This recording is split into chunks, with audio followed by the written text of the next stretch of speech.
Good afternoon. This afternoon we're joined by Dr. Innocent Ndibatya, who has recently completed his PhD degree. Afternoon, Innocent.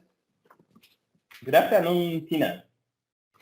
Great to speak to you. So, Innocent, could you maybe talk me through how this happened? Because I know that you first studied computer science at Makerere, then you came to Stellenbosch. Could you talk me through how it happened that you chose engineering? For starters, I did engineering. I had passion for engineering right from high school.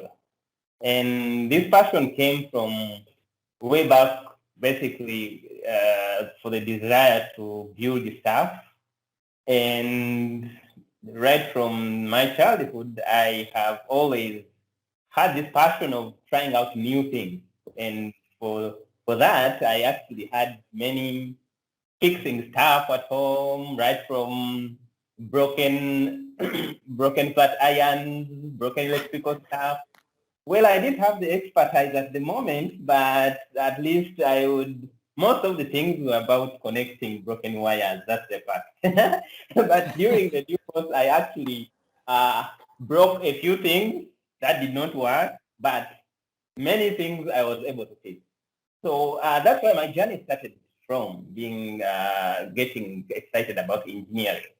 Now, when I finished high school, I took a detour into computer science, mainly because I was fascinated about how the computing world was developing so fast, and I loved computers right from the time I was a kid. So that's how I took that detour into computer science, and it was an exciting journey. I got to build stuff again as a computer scientist, write code. I was very excited about writing code. I remember we started writing code. We started programming with C, then we did Java, and all those things were very exciting. And most importantly, it was about problem solving. I really loved solving problems. But always my my objective was to do engineering, and basically because I wanted to build the stuff, to solve problems. And that is how when I got an opportunity actually to come to Stellenbosch, I talked to my supervisors how we could work something towards engineering, and that's how I ended up in the engineering. Fantastic. Innocent, tell me, so when you came to South Africa, I think it was about 2015 or 2014 the first time, did you find it easy enough to adapt in Stellenbosch and to feel welcome here? How was that as a foreigner? Yes, as a foreigner, I came with many questions in my head. I was joining a new place, an African-speaking place, so I thought I would be somehow excluded from the community. But I just need to take exception of the great work done by the international office. They do a very good job integrating international students into the community, because right from the airport, actually, you always find someone waiting for you, especially when you're coming for the first time. You always find someone to pick you up. The people, they always match you with people, maybe, again, people who pick you up are from Africa, so that you don't feel excluded. And then when you come around, you get to interact with people from different walks of life. And the fact that the first time when we come as international students, even the accommodation, actually, I noticed they give us accommodation so that we interact with other international students from other places.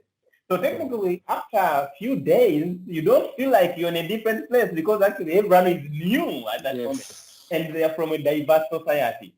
So it's a great experience, but most importantly, they are very good support systems from the international office.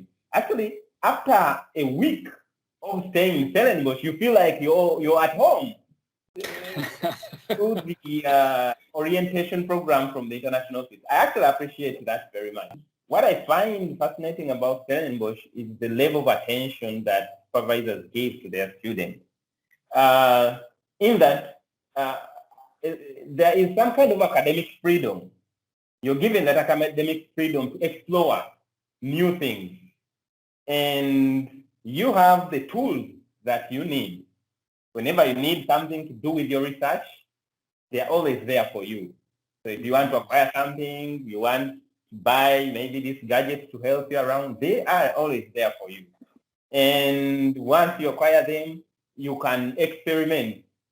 But the time you need your supervisor, all you need is to make up an appointment or send an email or something, and they will always be there for you to supervise. I would love to know what you did for your PhD. What was your project on?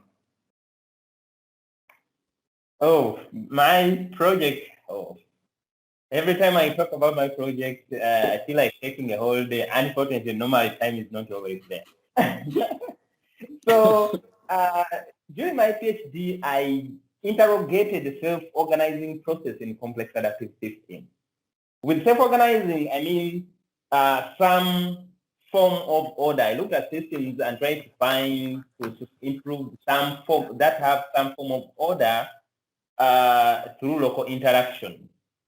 And I specifically looked at organically evolved paratransit systems. And so to put this in context, I looked at the problem that paratransit systems in developing cities of Africa are grappling with, and that is the efficiency problem. So I used floating car data to model minibus taxi movements, and the results from this modeling were were interesting. And we found that actually during the search for passengers, these minibus taxis in developing cities of Africa and maybe the global south at large adopt a particular form of movement that was described by a certain mathematician called Paul Levy as a Levy walk. So somehow they are short distances interpassed by very long and sometimes infinitely long distances. So I worked on this project with an objective of creating improving the intelligence of the agent. So I developed an agent-based model and simulated how interactions in developing cities happen. So after developing an agent-based model, I was able to use data science techniques and machine learning techniques to improve the intelligence of the agent. And finally, I found that when you improve the intelligence of agents in complex adaptive systems, there is the self-organization improves, and there is a total improvement in the efficiency of the entire system. Fantastic. Thank you. Innocent, I really appreciate your time. It was wonderful talking to you this afternoon. Thank you very much, Dinas, for this interview.